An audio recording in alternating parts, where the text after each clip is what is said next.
स्वागत है।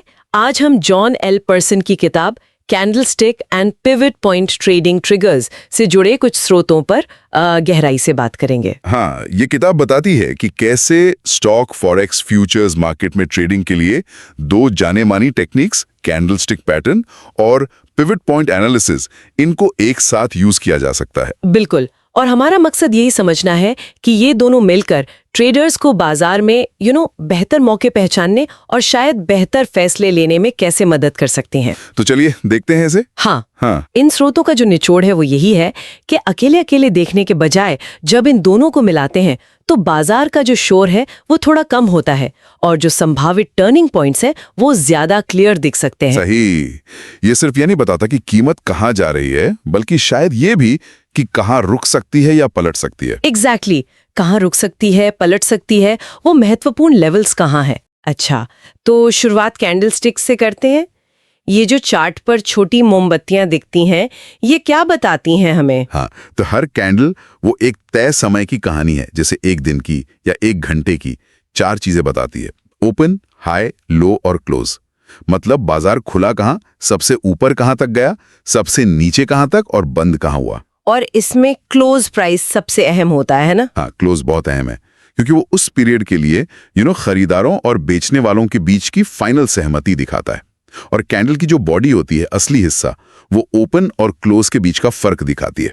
रंग से पता चलता है कीमत बढ़ी या घटी। हरा मतलब बढ़ी, लाल मतलब घटी, आमतौर पर यही होता है। हाँ, आमतौर पर। और कुछ खास पैटर्न भी होते हैं। मैंने सुना है डोजी, हैमर, शूटिंग स्टार, ये नाम बड़े दिलचस्प लगते हैं। बिल्कुल। ये सिर्फ नाम नहीं है, इनका मतलब है। ये पैटर्न बाजार की साइकोलॉजी, उसकी नब्ज बताते हैं। जैसे डोजी है, जब ओपन और क्लोज लगभग बराबर हों तो वो दिखाता है कंफ्यूजन, अनिश्चितता। अच्छा, मतलब मार्केट तय नहीं कर पा रहा। सही कहा। फिर जैसे हैमर है, ये अक्सर गिरावट के बाद बनता है। नीचे लंबी शैडो होती है, ये दिखाता है कि बेचने वालों ने नीचे धकेला पर खरीदार वापस ले आए। तो ये एक संभावित बॉटम का इशारा हो सकता है। और शूटिंग स्टार? इसका उल्टा। हाँ, बिल्कुल उल्टा।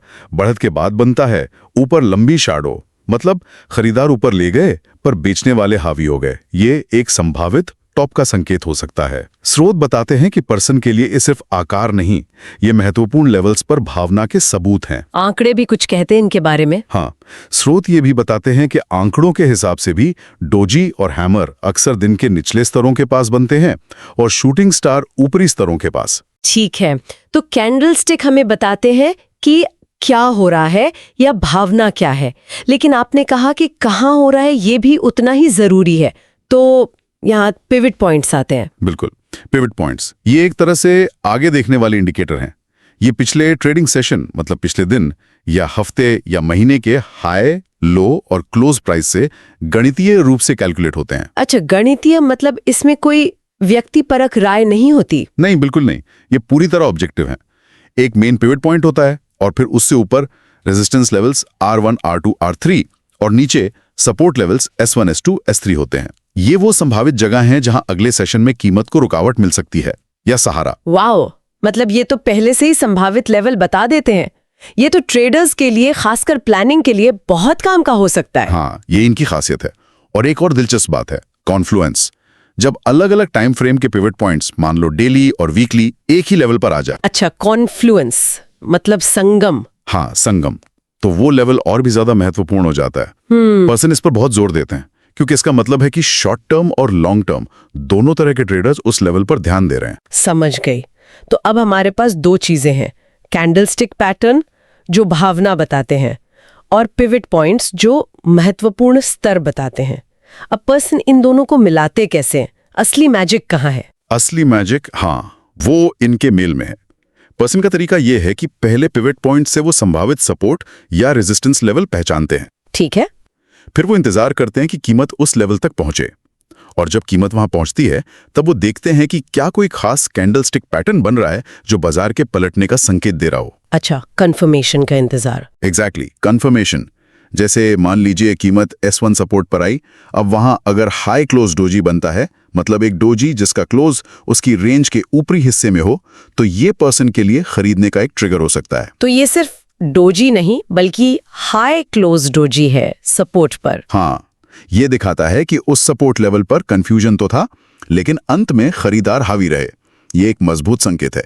इसी तरह रेजिस्टेंस पर लो क्लोज डोजी बेचने का ट्रिगर हो सकता है। ये तो काफी लॉजिकल लगता है।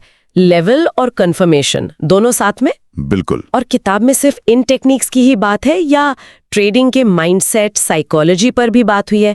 जेसी लिवरमूर का नाम आया था। हाँ, बहुत जोर है इस पर। स्रोत बताते हैं कि पर्सन बार बार कहते हैं कि सफल ट्रेडिंग सिर्फ पैटर्न रटना नहीं है, इसे एक बिजनेस की तरह देखना होगा।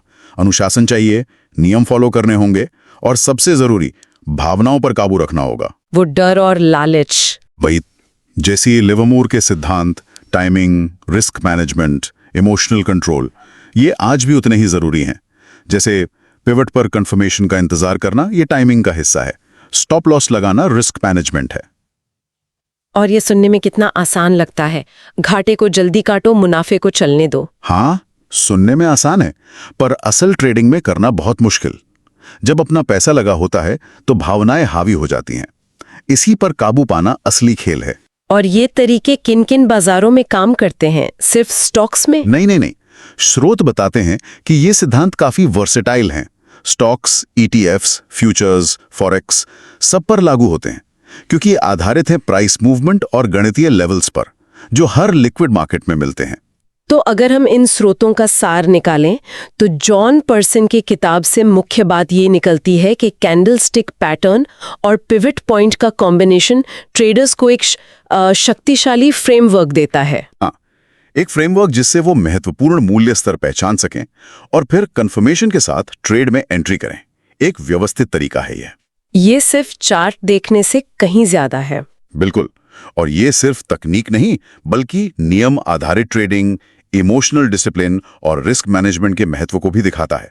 तकनीकें तो औजार हैं, उन्हें सही ढंग से इस्तेमाल करने के लिए सही मानसिकता चाहिए। बात भविष्यवाणी की नहीं, बल्कि रिएक्शन की है। सही कहा।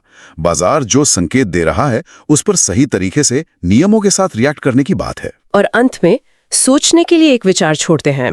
क्या ट्रेडिंग में असली कामयाबी सिर्फ सही तकनीकी सिग्नल पहचानने में है, या ये जानना ज्यादा जरूरी है कि उन सिग्नल्स पर लगातार बिना भावनाओं में बहे अनुशासन से अमल कैसे किया जाए?